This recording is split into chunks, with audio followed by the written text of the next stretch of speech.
वित्त मंत्री अरुण जेटली और वित्त राज्य मंत्री जयंत सिन्हा पहुंचे संसद। 11 बजे जेटली पेश करेंगे आम बजट। कृषि और उद्योग जगत के बीच तालमेल बैठाने की रहेगी चुनौती। मोदी ने बताया बजट को अपनी परीक्षा।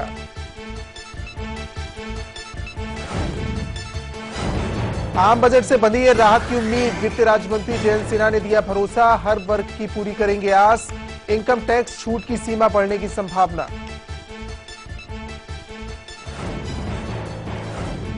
जेएनयू विवाद मामले में राहुल गांधी, केजरीवाल, सीताराम येचुरी सहित 9 लोगों पर देशद्रोह का केस दर्ज। वकील जनार्दन गौड़ की शिकायत पर तेलंगाना के डिस्ट्रिक्ट कोर्ट ने दिया आदेश। देशद्रोह के आरोप में गिरफ्तार कन्हैया और गिलानी समेत दूसरे आरोपियों की बढ़ सकती है मुश्किलें। अफजल गुरु की फांसी को न्यायिक हत्या कहने वाली याचिका पर सुप्रीम कोर्ट में सुनवाई आज। मुरथल कथित गैंग रेप कांड की आज दिल्ली तक पहुंची। दिल्ली की एक महिला ने लगाया गैंग रेप का आरोप। एफआईआर दर्ज कर मामले की जांच कर रही डीजी राजश्री बयान दर्ज करने दिल्ली पहुंची।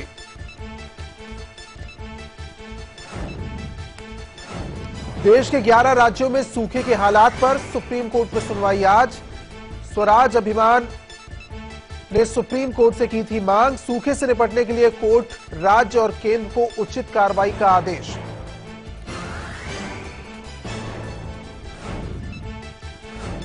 पंजाब के बटाला में शगुन समारोह में शामिल महिला के सिर में मारी गोली, मौके पर मौत। महिला शिक्षक ने खुद के साथ हो रही छेड़छाड़ का किया था विरोध। 2 गिरफ्तार, 1 की तलाश जारी।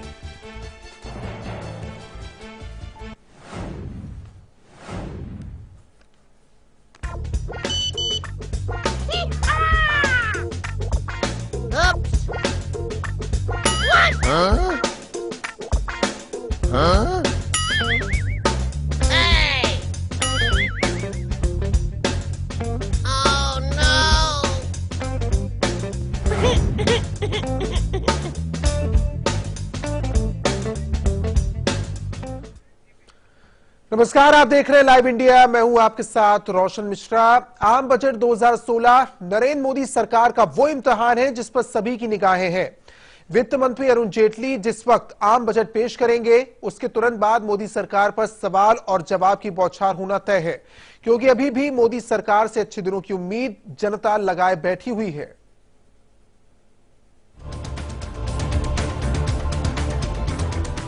अच्छे दिनों का वायदा कैसे पूरा होगा, इसकी झलक देश को दिखेगी जब वित्त मंत्री अरुण जेटली संसद में साल 2016-17 के लिए देश का बजट पेश करेंगे।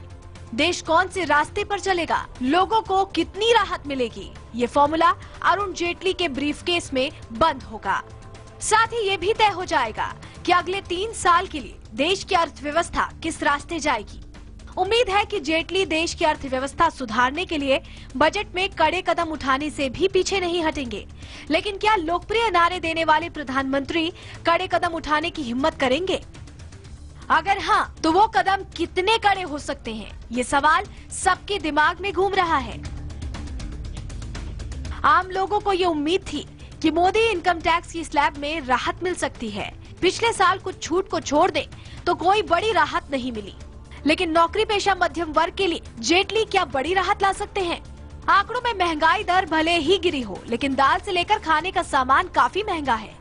उन पर लगाम लगाने के लिए सरकार क्या कदम उठाएगी, लोगों का ध्यान इस तरफ भी होगा। पिछले कुछ वक्त से कच्चे तेल के दाम में ऐतिहासिक गिरावट झेल रहे हैं, लेकिन मोदी सरकार ने इस मौके का फायदा उठाकर सरकार का घाटा कम किया है। ऐसे में लोगों को शिकायत है कि उन्हें तेल और भी सस्ता मिल सकता था। क्या इस बजट में इस बारे में भी कोई बड़ा ऐलान किया जा सकता है? दुनिया की अर्थव्यवस्था खराब दौर से गुजर रही है। वित्त मंत्री अरुण जेटली के सामने चुनौती न सिर्फ ऐसे वक्त में भारत की इकोनॉमी को संभालने की है, बल्कि प्रधानमंत्री मोदी की साख का ध्यान रखना भी है। इस दोधारी इम्तिहान में जेटली किस फॉर्मूले को अपनाएंगे, इस पर पूरे देश की निगाहें लगी होंगी। Bureau report, live India. और इसी बजट को लेकर जो जनता की उम्मीदें हैं, ना सिर्फ जनता की, कई और सेक्टर ऐसे हैं जो लंबे वक्त से उम्मीद कर रहे हैं सरकार से कि कुछ रियायत हो या कुछ इस तरह का बूस्टअप मिले जिससे कि उस सेक्टर में उछाल हो। क्या कुछ उन सेक्टर्स में हो सकता है, इस पर फोकस करेंगे। टैक्स पेयर किस तरह की उम्मीदें कर रहा है, क्या वो राहत चाहता है सरकार से, वो एक है। और चुनौतियां जो सरकार के सामने है उस पर भी हम बात करेंगे। लेकिन ये दो तस्वीरें दिखाते हुए हम चर्चा आगे बढ़ाएंगे। संसद अरुण जेटली पहुंच चुके हैं, बजट की कॉपी पहुंच चुकी है और इस बात को लेकर अब अटकलें तेज हो गई हैं कि किस तरह का बजट ये हो सकता है। क्या मोदी सरकार उन चुनौतियों को निपटते हुए कोई कड़ा फैसला लेगी या फिर आम जनता की उम्मीदों को ज्यादा फोकस करेगी। इसके अलावा जो आने वाले वक्त में चुनाव है उसको देखते हुए लोक लुभावन रखा जा सकता है बजट, इस पर भी नजर रहेगी। लेकिन तमाम और सेक्टर्स या ऐसी योजनाएं जो मोदी सरकार ने हाल फिलहाल के वक्त में लॉन्च किए, उन योजनाओं को मूर्त रूप देने के लिए, उनको और प्रभावी तरीके से लागू करने के लिए क्या बजट में कोई अलग प्रावधान होगा। निवेश किस तरीके से बढ़ाया जाए उसको लेकर, माहौल सुधारने को लेकर, कॉर्पोरेट टैक्स को लेकर क्या कुछ कर सकते हैं, आम जनता को राहत कैसे दे सकते हैं, निवेश कैसे और बढ़ सकता है भारत में, इसको लेकर भी, और कृषि को लेकर क्या कुछ है सरकार के पिटारे में। एक छवि सुधारने की क्या कोशिश यहां पर होगी। सूट बूट की सरकार नहीं, आम जनता किसानों की ये सरकार है, उसको लेकर क्या कुछ हो सकता है। स्मार्ट सिटी का भी एक सपना दिखाया है सरकार ने, उसको लेकर, स्मार्ट सिटी को लेकर क्या सरकार कोई आगे कदम बढ़ा पाएगी, उस पर भी सबकी नजरें टिकी हैं। आर्थिक सर्वे ने जो संकेत दिए उसके बाद क्या सरकार को कड़े फैसले लेना एक मजबूरी है सरकार के सामने। उस चुनौती से सरकार कैसे निपटती है।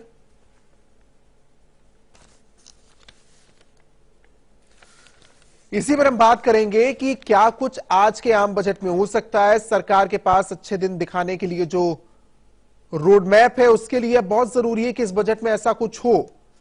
आगे आने वाले वक्त में सरकार के पास वो मौका नहीं हो पाएगा और जनता को रिझाने के लिए, अपने पक्ष में रखने के लिए सरकार को कुछ रियायतें देनी होंगी। तो क्या ये कड़े फैसले लेने का वक्त है या फिर महंगाई के बोझ तले जो जनता दबी हुई है उसको राहत देने की कोशिश होगी। घुमा फिराकर क्या कोई नया टैक्स लागू किया जाएगा, क्या सर्विस टैक्स के दायरे को और बढ़ाया जा सकता है, सरकार अपनी झोली कैसे भरती है, आमदनी अठन्नी, खर्चा रुपया, उसको लेकर सरकार के सामने एक चुनौती है कि राजकोषीय घाटे को और कैसे कम किया जाए। हालांकि सरकार के पास पिछले साल भर मौके ऐसे रहे हैं जिससे कि उस घाटे को कम किया जा सकता है और ऐसा किया भी है सरकार ने। लेकिन आगे क्या अब जनता को राहत देने का वक्त है या फिर और जेब काटी जाएगी।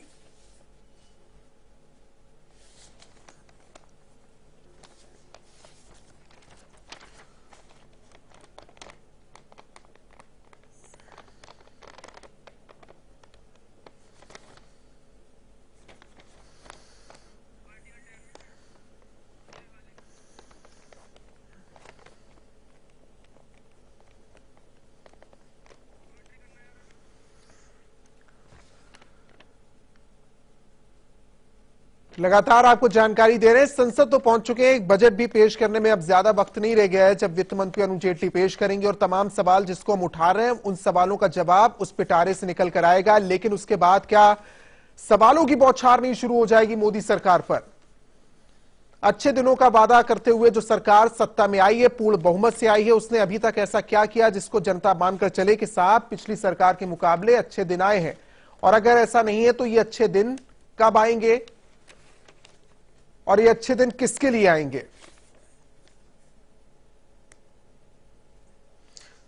अर्थव्यवस्था को वो गति नहीं मिली है जिसकी उम्मीद मौजूदा सरकार से की जा रही है। आम आदमी परेशान है, किसान आत्महत्या कर रहा है, उद्योग जगत को भारी उम्मीदें हैं जनता से, निर्यात में भी कमी आई है, साल भर में तमाम लोगों की नौकरी गई। एक आंकड़ा है अनुमानित कि 1 लाख लोगों की नौकरी गई है, नई नौकरियों का सृजन नहीं हुआ है। सरकारी बैंक दबाव में है, लगातार घाटे में है, शेयर मार्केट में गिरावट है।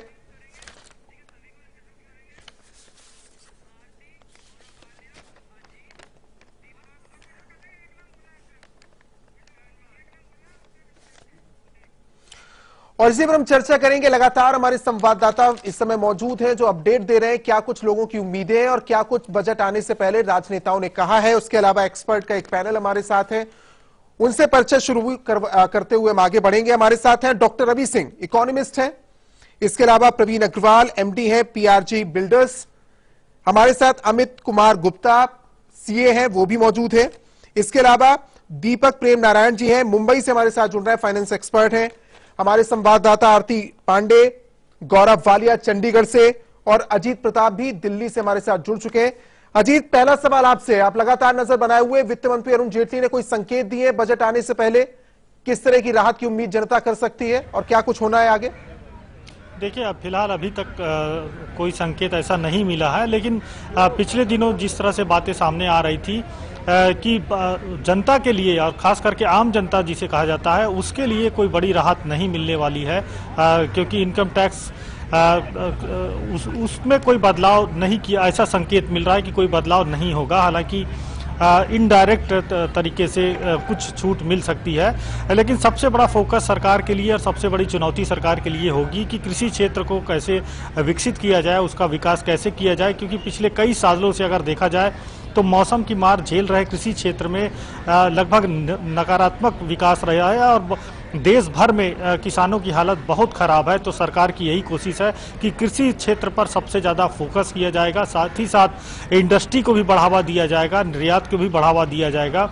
सबसे अहम बात जो सरकार के सामने एक और चुनौती है कि दुनिया भर में मंदी का प्रभाव है और ऐसे में सारी दुनिया के लोगों की निगाह देश पर लगी है कि भारत कैसे आगे बढ़ता है, क्योंकि अगर भारत आगे बढ़ेगा तभी जाकर इस मंदी के असर को कम किया जा सकता है। तो ऐसे में सरकार की ये कोशिश होगी कि द्वितीय चरण के जो आर्थिक सुधार हैं उन्हें लागू किया जाए, जिससे अर्थव्यवस्था मजबूत हो और विकास को बढ़ावा मिले, विकास दर भी तेज की जा सके। इसके साथ साथ जो 7th पे कमीशन है ये लागू किया जाना है और सरकार के ऊपर 1 लाख करोड़ रुपए से ज़्यादा का बोझ पड़ सकता है। तो उसको लेकर भी सरकार की नीतियां कैसी होगी, सारा ध्यान, सारा फोकस इस बजट पर रहेगा। प्रधानमंत्री पहले ही कह चुके हैं, कल कह चुके हैं कि उनके लिए एक बहुत कठिन इम्तिहान होगा, क्योंकि जिस तरह से एनडीए सरकार का नारा है कि सबका साथ सबका विकास, लेकिन विपक्ष कहता है और हमला करता है कि ये सूट-बूट की सरकार है। तो क्या सरकार सूट-बूट की जुमलेबाजी से सरकार कैसे आगे निकलकर चलिए? वो राजनीतिक तौर पर आरोप प्रत्यारोप चलते हैं, उस तरह के बयान सामने या स्लोगन रखे जाते हैं जिससे जनता आकर्षित हो, लेकिन सच्चाई जनता समझती है, जिसको रोजमर्रे की जिंदगी में तमाम तरह की दिक्कतें पेश आती हैं। आरती, आप बजट आने से पहले गृहिणियों से बात करती हैं, आप तमाम जगह जाकर लोगों का हाल जानती हैं और इस बार भी बजट को लेकर लोगों की उम्मीदें होंगी। एक परीक्षा की बात तो मोदी सरकार खुद मोदी करते हैं कि जनता के सामने इस बजट को रखना एक चुनौती है, उनके लिए एक परीक्षा है। एक परीक्षा से रोज और मैं कहूं कि हर महीने सैलरी आने के बाद गृहिणियां गुजरती होंगी, किस तरीके से वो बजट चलाए महीने भर का। क्या उम्मीदें रख रहे हैं आम लोग इस बजट से? बिल्कुल, ये किसी परीक्षा से कम नहीं है इस समय घर को चलाना। और यहाँ एक पूरी फैमिली हमारे साथ है जहाँ पर हम बात करने के लिए पहुंचे हैं, क्योंकि इस बजट का सिर्फ सरकार को ही बेसब्री से इंतजार नहीं है, बल्कि आम लोग जो अपने घर का बजट मेंटेन करते हैं, खासकर महिलाएं, उनको बड़ा बेसब्री से इंतजार है। ये बताइए, क्या आपको लगता है कि किसी इम्तिहान से कम नहीं है इस समय घर का किचन चलाना? बिल्कुल बिल्कुल मैम, इस वक्त जो हम लोग का चल रहा है, जो एट टाइम जो महंगाई का अगर हम देखते हैं तो मैं वर्किंग क्लास लेडी हूँ और घर भी चलाना है मुझे, और मुझे शॉर्ट पीरियड के अंदर ही अपने घर का खासकर किचन का जो बजट है उसे मेंटेन करना पड़ता है। अब आप देखिए कि दाल सब्जी की तो खैर बात ही जाने दीजिए, जो लगातार बढ़ती हुई इनकी कीमतें, इनकी जो कीमतें हैं, जो हम आम एज ए वर्किंग क्लास बता रही हूँ, अगर एज ए हाउस वाइफ होती तो फिर बात ही अलग है। मुझे शॉर्ट पीरियड के अंदर अपने किचन का जो बजट है उसे मेंटेन करके। आप क्या चाहती हैं, क्या सस्ता होना चाहिए और कहाँ रियायत मिलने की सख्त जरूरत है? चाहे गैस के सिलेंडर की बात हो, खाने पीने के सामान की बात हो। बिल्कुल, गैस सिलेंडर की बात कीजिए। देखिए, पहले जो सब्सिडी वाले सिलेंडर्स थे वो 12 थे, उन्हें बढ़ाने की बजाय अब घटा करके ये लोग इसको जो है 10 पे कर रहे हैं, तो वो तो और बहुत बड़ी प्रॉब्लम क्रिएट हो रही है ना। हम मिडिल क्लास फैमिली कैसे सफर करेंगे बताइए, जो हम लोगों को अपना बाहर का भी मेंटेन करना है घर में, और शॉर्ट पीरियड के अंदर इतना टाइम नहीं कि हम बार्गेनिंग करने के लिए बाहर इधर उधर जाएं, और उसी शॉर्ट पीरियड के अंदर हम लोगों को अपना घर का बजट भी मेंटेन करना है, साथ साथ जो है किचन भी चलाना है, तो ये पॉसिबल नहीं है। लेकिन यहाँ पर रोशन, बाकी लोगों से भी बात करना बेहद जरूरी है। आपको लगता है कि एक साल में मोदी सरकार का बजट उम्मीदों पर खरा उतरा है क्या? मैडम, 1 साल की बात कर रहे हैं, मैं तो कह रहा हूं जब से मोदी सरकार बनी है तब से बजट का आम आदमी ने इतना परेशान है। आम आदमी बजट को लेके, क्या आप पेट्रोल ले लीजिए, आप राशन ले लीजिए, आप और अदर चीजें ले लीजिए, नीचे तबके से लेकर ऊपर तक सभी लोग इसमें परेशान हैं। और हम लोग तो काफी ज्यादा मिडिल फैमिली तो यहाँ पे इतना परेशान है कि ना तो हम एक किसी शॉर्ट में अगर मैं जानना चाहूँ, आप क्या चाहते हैं कि कहाँ रियायत मिलना सख्त जरूरत है इस समय के आम इंसान के लिए? सबसे पहले तो ये जो पेट्रोल की बाजार में जो इंटरनेशनल मार्केट में जो कीमतें हैं वो 4 गुना वहां पर डाउन है, लेकिन हमारे यहाँ आज भी हमें उसी रेट पे पेट्रोल मिल रहा है। सबसे बड़ी दिक्कत तो हमें यहाँ, क्योंकि पेट्रोल एक ऐसी चीज है कि जिसके बगैर गुजारा नहीं है। दूसरा, जो इनकम टैक्स में थोड़ा सा रिबेट भी हमें चाहिए, क्योंकि कम से कम 5 लाख भी कर दें तो कम से कम हम हाउस लोन वगैरह के लिए भी हम अप्लाई कर सकते हैं, या कुछ मतलब कोई भी सब्सिडी किसी भी प्रकार की हमें लगता नहीं कि इस बजट से हमें कोई उम्मीद ऐसी कि भाई कुछ हमें मिल पाएगा। रोशन, साथ ही ये महिलाओं की तरफ से ये शिकायत रही है कि पूरे साल उनके लिए घर चलाना बहुत मुश्किल रहा है। मैडम, ये जानना चाहते हैं कि कितना आपको लगता है कि टैक्स रिबेट की अगर बात करें, महिलाएं जो वर्किंग क्लास हैं, जैसे आप जॉब भी करती हैं, घर भी चलाती हैं, कितना टैक्स रिबेट होना चाहिए महिलाओं के लिए? कम से कम 5 लाख हम लोग को टैक्स फ्री होना चाहिए, ताकि हम लोग अदर कुछ और, ठीक है हम लोग घर चला रहे हैं, इसके अलावा हमारे पास और स्कीम्स हैं। हम लोग के पास, आपको पता है कि जो भी हम लोग करना है मिनिमम बजट के अंदर करना है, तो उस बजट को हम अगर हमें थोड़ा सा टैक्स में अगर रिबेट मिल जाएगा तो हम अदर और भी कुछ करने की सोच सकते हैं। घर के अलावा अपने मतलब कहीं ना कहीं हमें अपने इनकम अर्निंग सोर्सेज हम बढ़ा सकते हैं। एक रोशन, यहाँ पर एक राय हम आपको बताना चाहेंगे कि यहाँ बुजुर्गों की तरफ से भी बहुत सी शिकायतें हैं। आपको लगता है कि कैसी किन जगह आपको रियायत मिलने की अभी जरूरत है? कहाँ आप सबसे ज्यादा परेशान है इस एक साल में रही? महंगाई से परेशान हुए? महंगाई से परेशान है जी, इसलिए महंगाई से परेशान है, इसलिए थोड़ा कुछ कम होना चाहिए। और बजट पेश होने वाला है, आपको क्या लगता है कि किन जगहों पे इस समय रियायत मिलने की सख्त जरूरत है? जैसे गैस सिलेंडर है, दालें हैं, और भी बहुत सारी चीजें हैं, इनके भाव बड़े आसमान पे छू रहे हैं जी। मोदी सरकार ने इसके लिए कुछ नहीं किया है जी रोशन, कुल मिलाकर जिस तरह से अटकलें लगातार लग रही थी कि इस बार जो सब्सिडी वाले सिलेंडर हैं उनकी संख्या 12 से घटाकर 10 हो सकती है, तो वो एक बहुत बड़ी परेशानी की वजह रही है कि लोग चाहते हैं कि संख्या बढ़नी चाहिए, कम नहीं होनी चाहिए। टैक्स रिबेट तो बढ़ना बेहद जरूरी है, क्योंकि महिलाओं को लगता है कि फिलहाल जो महंगाई है उसमें कम से कम 5 लाख का अगर टैक्स रिबेट मिलता है सभी को, चाहे महिला हो चाहे पुरुष हो, ये उम्मीदें बहुत जायज है आरती, ये उम्मीदें बहुत जायज है, क्योंकि जब संकट होता है तो जेब पर बोझ ज्यादा पड़ता है, और इस समय हालात ये है कि आप रियायत की उम्मीद कहां करिए। खैर, हम आगे बढ़ेंगे, लेकिन उससे पहले एक अहम जानकारी आपको दे दें। आज 2016-17 का यह आम बजट पेश होना है। अब से कुछ देर बाद संसद में बजट को लेकर कैबिनेट की बैठक जारी। एक औपचारिकता होती है, पहले राष्ट्रपति से अनुमति, उसके बाद संसद पहुंचे और वित्त मंत्री अरुण जेटली यहां कैबिनेट के सामने बजट रखना और उसके बाद उसकी अनुमति लेना और उसके बाद जाकर संसद में इसे पेश करना। तो सुबह 11 बजे वित्त मंत्री अरुण जेटली अपना पिटारा खोलेंगे और जिस तरह की राहत की उम्मीद आम जनता कर रही है उस पर नजर जाहिर तौर पर होगी, लेकिन ये समझते हुए कि सरकार के सामने चुनौती है वैश्विक आर्थिक संकट को देखते हुए आर्थिक गति को बरकरार रखने की, और इस पर एक्सपर्ट बताएंगे कि वो उम्मीद क्या कर रहे हैं। लेकिन पहले हम चंडीगढ़ का रुख करेंगे। चंडीगढ़ की महिलाएं, चंडीगढ़ के लोग क्या सोचते हैं इस बजट को लेकर। गौरव हमारे साथ जुड़े हैं। जी गौरव।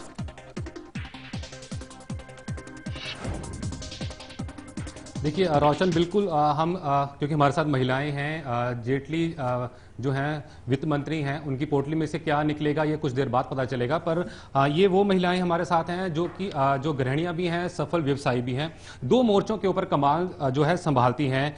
ऋचा अग्रवाल हमारे साथ हैं, ये खुद व्यवसायी हैं। ऋचा जी, आप क्या चाहते हैं, किस तरह का बजट हो? वित्त मंत्री, क्या प्लीज ऑल बजट आपको लगता है होना चाहिए या एक कंस्ट्रक्टिव बजट, रियलिस्टिक बजट होना चाहिए? देखिए, बजट से मुझे उम्मीद है अच्छे दिन जो कि प्रधानमंत्री जी ने प्रॉमिस किया था, जिसके लिए एज अ गृहिणी सबसे ज़्यादा जो हम उम्मीद रखते हैं वो इन्फ्लेशन पे कंट्रोल, क्योंकि अगर इन्फ्लेशन कंट्रोल होगी तो डे टू डे कमोडिटीज़ हैं, जो ज़रूरत की चीज़ें हैं, उनकी प्राइस कट डाउन होगी और घर चलाने में ज़्यादा आसानी होगी। उसके साथ साथ हमें बचत करने का भी मौका मिलेगा। इसके अलावा एज अ वर्किंग वुमेन मैं चाहती हूँ कि इस बजट में जो एक स्पेशल उम्मीद है मुझे, सेफ्टी बजट को थोड़ा बढ़ाया जाए, क्योंकि एज अ वर्किंग लेडी जो रात को काम कर रही हैं लेडीज़, उन्हें सिक्योरिटी मिले, सेफ्टी मिले। इसके अलावा एज अ वर्किंग लेडी अगर हम देखा जाए तो हमें टैक्स रिबेट पे काफ़ी उम्मीद है। हम चाहते हैं कि जो सर्विस टैक्स है वो कम हो, जो टैक्स स्लैब है लेडीज़ के लिए वो बढ़ाई जाए, और जो नई काम कर रही हैं, जो स्टार्टअप है या न्यू एंटरप्रेन्योर्स हैं, उन्हें काफ़ी रिबेट्स एंड वेवर्स मिलें टैक्स पे। और गृहिणी का तो उम्मीद सबसे ज़्यादा गैस, पेट्रोल, टॉयलेटरी और डे टू डे यूज़ हैं, उन प्रोडक्ट्स पे थोड़ा सा प्राइस कम हो, कंट्रोल हो, ताकि हमें आराम मिले। इसके अलावा एज अ मदर मैं चाहूँगी कि स्कूल एंड एजुकेशन पे भी थोड़ा ज़्यादा ध्यान दिया जाए। स्कॉलरशिप, नए स्कॉलरशिप प्रोग्राम्स इंट्रोड्यूस किए जाएं और गवर्नमेंट को एजुकेशन पे थोड़ा सा ज़्यादा सपोर्ट देना चाहिए। As I am running an institute also, हम एक स्किल डेवलपमेंट की इंस्टीट्यूट भी चला रहे हैं, जिसमें मैं चाहूंगी कि गवर्नमेंट थोड़ा सा हमें इंफ्रास्ट्रक्चर में सपोर्ट। गौरव, मैं आपके पास आऊंगा। मैं जानना चाहता हूं कि लोगों की क्या राय है। इसके लिए बहुत जरूरी है कि जो लोग आपके साथ जुड़े हुए उन तक पहुंचा जाए, लेकिन इस बीच एक्सपर्ट को जोड़ना जरूरी है। और एक बार फिर से आपका परिचय करा दें। जो एक्सपर्ट पैनल इस समय हमारे साथ मौजूद है स्टूडियो में, हमारे साथ है डॉक्टर रवि सिंह, इकोनॉमिस्ट हैं। हमारे साथ प्रवीण अग्रवाल जी जुड़े हुए हैं, एमडी है पीआरजी बिल्डर्स। हमारे साथ अमित कुमार गुप्ता जी भी जुड़ चुके हैं, जो कि सीए हैं। और मुंबई से हमारे साथ दीपक प्रेम नारायण जी, फाइनेंस एक्सपर्ट, भी जुड़ चुके हैं। दीपक जी, पहले मैं रुख आपका करूंगा। मुंबई से आप हमारे साथ जुड़ रहे हैं, जुड़ने के लिए शुक्रिया। हर एक सेक्टर को हम छूने की कोशिश करेंगे, क्योंकि कई ऐसे सेक्टर हैं जिससे जुड़े लोग हमें देख रहे होंगे और वो जानना चाहते होंगे कि आपकी उस पर क्या राय है। लेकिन मोटे तौर पर बड़ी तस्वीर को देखते हुए आज के बजट से आपकी क्या उम्मीद है? जो आम आदमी के लिए मेरा पूरा इरादा है कि गवर्नमेंट जो रीट्स है, जो रियल एस्टेट इन्वेस्टमेंट ट्रस्ट वगैरह है, उन्होंने जुलाई 2014 में भी उसको इनिशिएट करा था और फिर 2015 में भी। उसमें थोड़े से आइटम बच गए हैं जिसके मारे फॉरेन इन्वेस्टमेंट अभी तक नहीं आ रहा है। अगर इसको वो ठीक कर लेते हैं तो मेरी उम्मीद है कि अगले 3 साल में करीब 20 बिलियन डॉलर आ सकता है। रियल एस्टेट इन्वेस्टमेंट ट्रस्ट जो है उसमें बेसिकली अगर कोई एसपीवी होती है और उस एसपीवी में जैसे कोई डिविडेंड डिक्लेयर करें तो उस पर अब आजकल टैक्सेशन गवर्नमेंट कहती है वहाँ भरना चाहिए, मगर वो असल में जब रीट्स पे जाएगा वहाँ भरना चाहिए। और उसमें भी 2 और चीज़ें हैं कि जैसे कि फॉरेन इन्वेस्टर्स है, उनका जो इंटरेस्ट इनकम है एसपीवी लेवल पे, उनसे सिर्फ 5% का टैक्स है। और हिंदुस्तान में जो अगर डोमेस्टिक इन्वेस्टर्स हैं उनके लिए 10% का टैक्स है जी। तो ये 2 चीज़ें हैं। और भी चीज़ें हैं जैसे कि स्टैम्प ड्यूटी है, वो स्टेट लेवल की है, मगर इसको अगर जो साफ कर दें, इसमें मेरी उम्मीद है इसका फ़ायदा क्या है। जब पैसा आएगा तो उसके मारे कंस्ट्रक्शन बढ़ेगा, तो जॉब्स होंगे, उसके मारे कंजम्पशन होगा स्टील का, सीमेंट का, और कंस्ट्रक्शन कंपनीज का फ़ायदा होगा। दूसरी बात यह है कि जैसे बैंकिंग सेक्टर है, आजकल मैं साउथ अफ्रीका के बैंक के बोर्ड में हूँ। जो बैंक हमारे हिंदुस्तान के बैंक हैं उससे प्राइवेट सेक्टर में थोड़ा सा बड़ा है। कारण मैं इसलिए बोल रहा हूँ क्योंकि अंदाजा देना चाहता हूँ, फर्स्ट रैंक बैंक है। मैं अभी कल ही लौटा हूँ वहां से। उम्मीद काफी है हिंदुस्तान की तरफ से। और वर्ल्ड इकोनॉमिक मैं इस पर आऊंगा दीपक जी आपके पास। ये आप जो बैंकों पर दबाव है, सरकारी बैंकों पर दबाव है, उसको कैसे बूस्ट कर सकते हैं, इस पर हम बात करेंगे। और जाहिर तौर पर क्योंकि एक्सपर्ट पैनल में ऐसे लोग हमारे साथ हैं जो और विस्तार से बता पाएंगे इसको लेकर, और एक्सपर्ट को भी मैं इसमें जोड़ना चाहूंगा। एक छोटे से ब्रेक के लिए रुकना है, मजबूरी है, बहुत जल्द लौटते हैं। आप देखते रहिए लाइव इंडिया।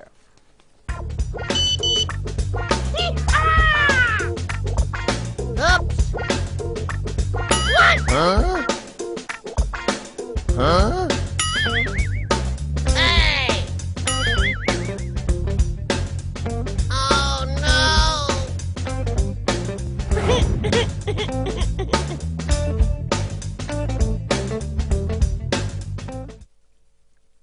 दीमक पालने का शौक है? Then Syntax Doors makes no sense. लेकिन अगर आपको दरवाजे चाहिए जो है टर्माइट और borer proof, then Syntax Doors, we make sense. किसान construction and development multi state cooperative society limited Bharat के राज्यों में सभी शहरों के आसपास 50 किलोमीटर तक 50 से 100 एकड़ जमीन खरीदनी है।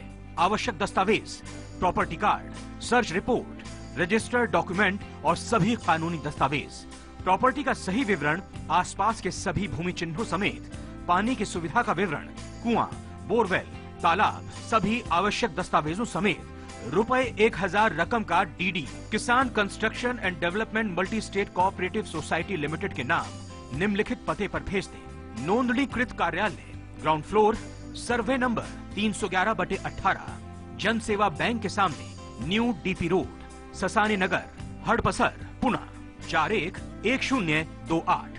Email KISAN coop@gmail.com।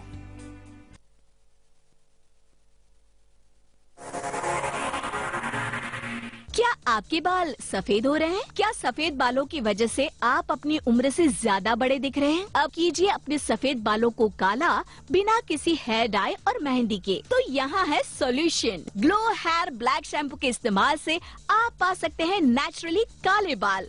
आजकल की भाग दौड़ वाली जिंदगी में बालों का सफेद होना एक बहुत ही आम बात।